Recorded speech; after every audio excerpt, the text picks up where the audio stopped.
Assalamualaikum warahmatullahi wabarakatuh. Di sini saya akan membagikan ilmu pengetahuan sejarah tentang perkembangan demokrasi di Indonesia.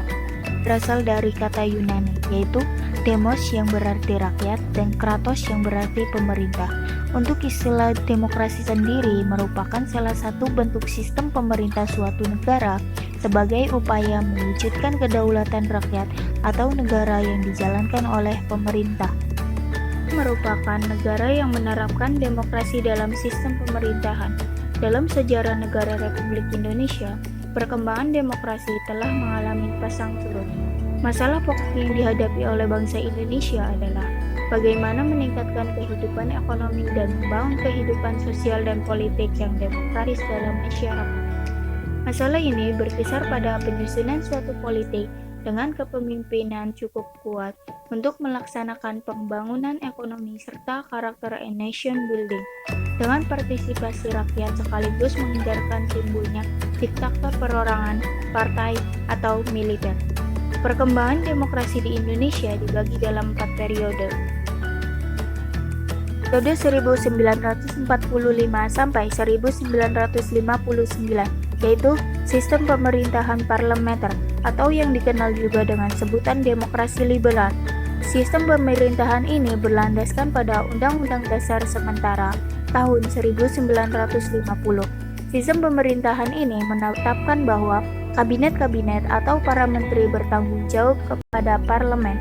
Sistem kabinet parlementer juga menerapkan sistem pemungutan suara yang digunakan dalam pemilihan umum, mosi, dan demonstrasi sebagai bentuk rakyat dalam mengekspresikan hak untuk ikut serta dalam berpolitik. Pemerintahan pada masa demokrasi parlementer dijalankan oleh 7 kabinet dengan masa jabatan berbeda. 1. Kabinet Nasir, masa jabatan 6 September 1950 sampai 18 April 1951. 2. Kabinet Sukiman, masa jabatan 26 April 1951 sampai 26 April 1952. 3. Kabinet Wilopo, masa jabatan 19 Maret 1952 sampai 2 Juni 1953.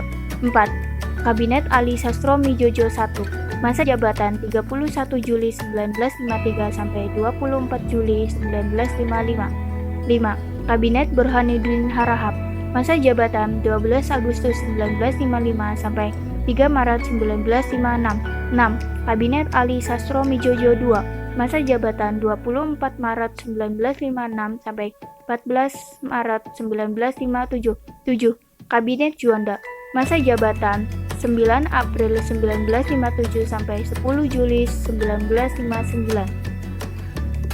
Ada beberapa tujuan yang hendak dicapai oleh 7 kabinet tersebut, yaitu 1. Menjaga keamanan dan ketertiban rakyat. 2. Meningkatkan kemakmuran dan kesejahteraan rakyat. 3. Mempersiapkan dan menyelenggarakan pemilu. 4. Menyelesaikan masalah dan memperjuangkan Irian Barat ke dalam wilayah Indonesia. 5. Melaksanakan politik luar negeri yang bebas aktif.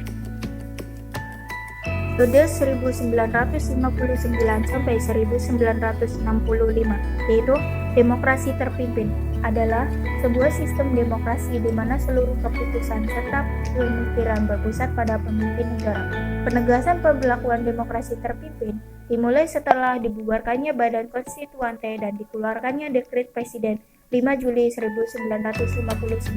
Masa demokrasi terpimpin adalah suatu masa yang menunjukkan bentuk tindak lanjut dari Dekret Presiden, yaitu penataan kehidupan politik yang disesuaikan dengan ketentuan-ketentuan dalam demokrasi terpimpin yang memiliki harapan akan dapat dilaksanakan pemerintahan yang sesuai UUD 1945 atau pelaksanaannya dapat dilakukan secara murni dan konsekuen. Perubahan yang dilakukan dalam menata politik maupun politik luar negeri terlihat dari adanya beberapa tindakan, yaitu 1.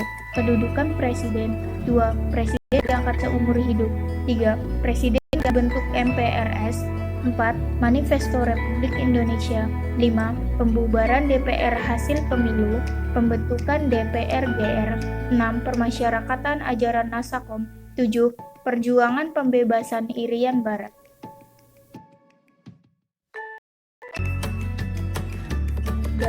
periode 1965 sampai 1998, yaitu masa Orde Baru.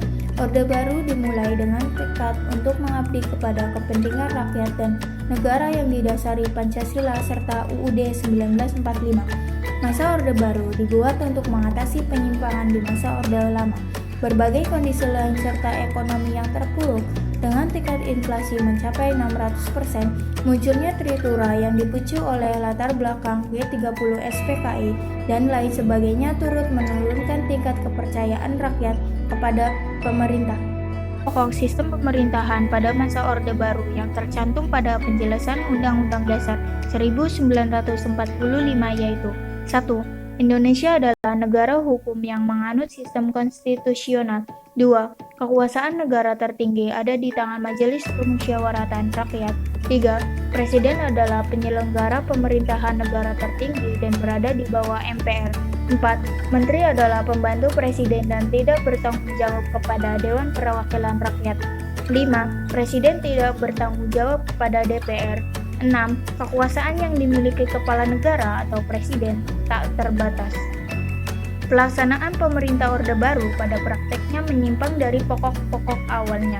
Kekuasaan dipegang penuh oleh presiden, dan walaupun pada awalnya kehidupan demokrasi di Indonesia menunjukkan kemajuan, tetapi dalam perkembangannya ternyata tidak jauh berbeda prakteknya dengan masa demokrasi terpimpin. Periode 1998 sampai sekarang, yaitu masa reformasi, merupakan suatu gerakan yang menghendaki adanya perubahan kehidupan bermasyarakat, berbangsa, dan bernegara ke arah yang lebih baik secara konstitusional. Artinya, adanya perubahan kehidupan dalam bidang politik, ekonomi, hukum, sosial, dan budaya yang lebih baik, demokratis berdasarkan prinsip kebebasan, persamaan, dan persaudaraan.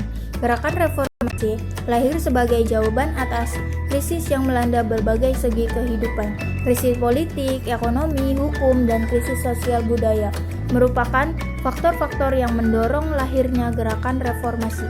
Bahasan yang dapat saya jelaskan, kurang lebihnya mohon maaf. Wabillahi taufiq wal hidayah. Wassalamualaikum warahmatullahi wabarakatuh. Thanks for watching.